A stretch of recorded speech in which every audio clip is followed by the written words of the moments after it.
In 2023, the war in Ukraine entered its second year, with no peace on the horizon.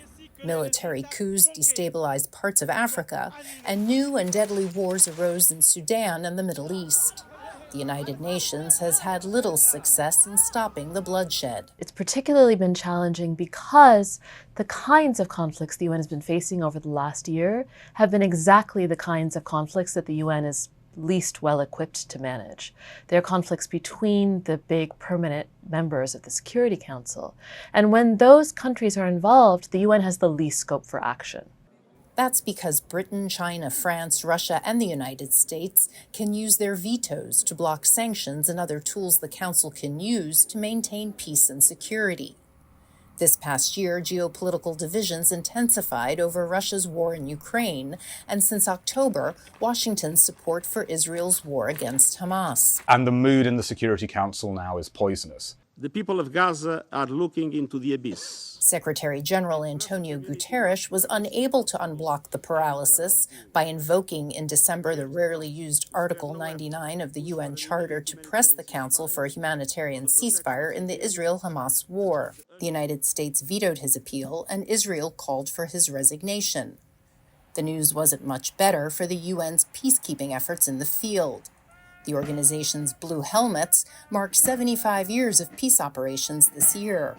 But the anniversary comes as Mali and the Democratic Republic of Congo demand that UN forces leave their territory, and as Haiti appeals for an international force to help stabilize the country, just not a UN one. In Africa, leaders are turning more to forces drawn from regional blocs to deal with sub-Saharan crises.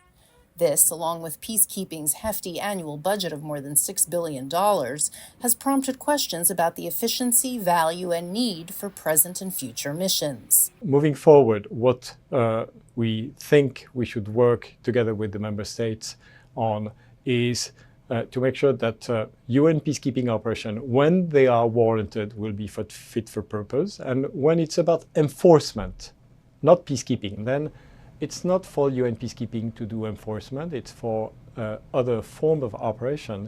One hopeful moment came at the COP28 climate conference in Dubai. Delegates agreed for the first time on the need to move away from fossil fuels, a major driver of global warming.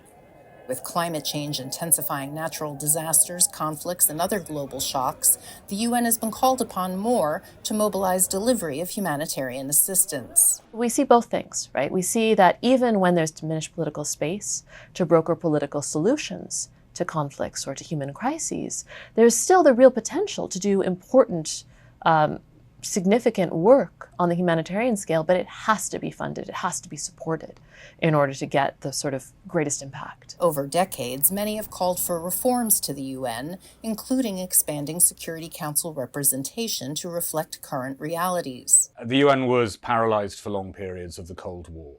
So the fact that it is once again going through a period of crisis doesn't mean that it's dead. I think there is a real need to think about the structures of the UN and how they could be changed. The problem, the analysts say, is there is little consensus on how to change the organization for the better. Margaret Besheer, VOA News, the United Nations.